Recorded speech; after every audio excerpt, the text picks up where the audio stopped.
Welcome student. आज मैं आप लोग को संख्या पद्धति के बारे में समझाने जा रहा हूँ, है ना। तो संख्या पद्धति, इसको वास्तविक संख्याएं, जितना भी तरह की संख्याएं हैं सभी वास्तविक संख्याएं, सिर्फ रूट के अंदर माइनस को छोड़ करके बाकी जितना भी संख्याएं सब वास्तविक संख्याएं। जैसे 0, 1, 2, 3, 4, 5 जितना तक जाए, माइनस में भी 1, 2, 3, 4, 5, 0.5, 1/2, रूट में जितना भी संख्या है, इसके अलावा पाई और ई, जितना भी संख्या सब वास्तविक संख्याएं हैं, सिर्फ रूट के अंदर माइनस को छोड़ करके। अब वास्तविक संख्याओं को दो भागों में बांटा गया है, एक परिमेय संख्याएं और दूसरा अपरिमेय संख्याएं। परिमेय संख्याओं को इंग्लिश में रेशनल नंबर और अपरिमेय संख्याओं को इरेशनल नंबर कहते हैं।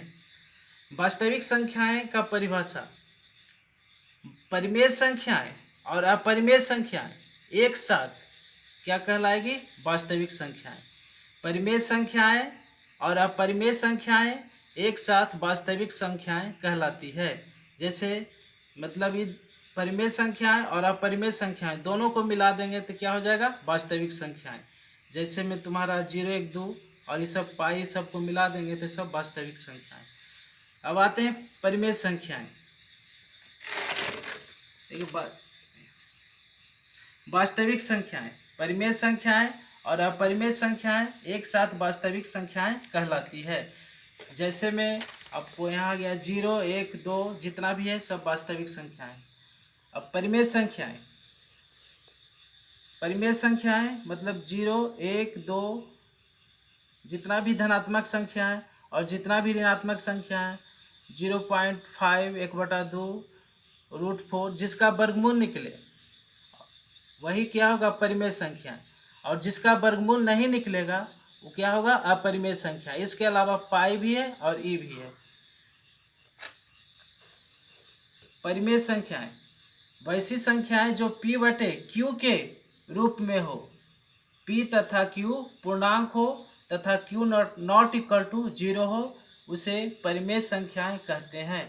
जैसे में आपको हो गया 0, 1, 2 जितना भी धनात्मक संख्या है, -1, -2, -3 है न। इसके अलावा दशमलव में 0.5, इसके अलावा बटा में, रूट में जिसका वर्गमूल निकलेगा, सभी क्या होगा? परिमेय संख्याएं। अपरिमेय संख्याएं,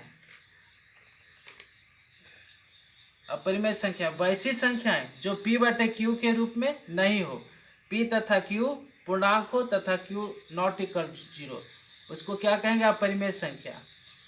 यानी सिर्फ इतना ही दोनों में अंतर है, p/q के रूप में हो। परिमेय संख्या क्या होता है? वैसी संख्या जो p/q के रूप में हो, p तथा q पूर्णांक हो तथा q नॉट इक्वल टू 0। और अपरिमेय संख्या वैसी संख्या जो p/q के रूप में नहीं हो, p तथा q पूर्णांक हो तथा q नॉट इक्वल टू 0। जैसे में पाई हो गया, ई हो गया, √2, √3। पाई का मान होता है 22/7, पाई का मान 22/7, ई का मान होता है 2.7।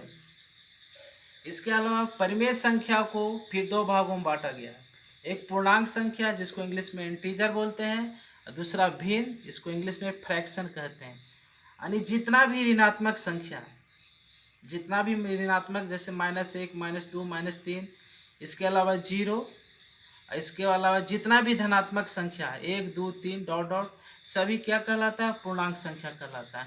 यानी इसका परिभाषा शून्य सहित सभी धनात्मक संख्याएं और सभी ऋणात्मक संख्याएं पूर्णांक संख्याएं कहलाती है। भिन्न यानी फ्रैक्शन जो p/q के रूप में यानी बटा के रूप में। पूर्णांक संख्या को दो भागों में बांटा गया है, एक धनात्मक पूर्णांक और दूसरा ऋणात्मक पूर्णांक।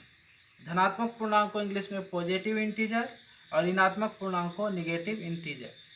शून्य न तो धनात्मक संख्या है न तो ऋणात्मक, सिर्फ ये धनात्मक और ऋणात्मक संख्या को अलग अलग करता है, यानी दो भागों में बांटता है। यानी 1, 2, 3 यानी जितना भी प्लस में सब धनात्मक संख्या और जितना भी माइनस में -1, 2, 3 सभी क्या ऋणात्मक संख्याएं हैं। इसके अलावा धनात्मक, इसके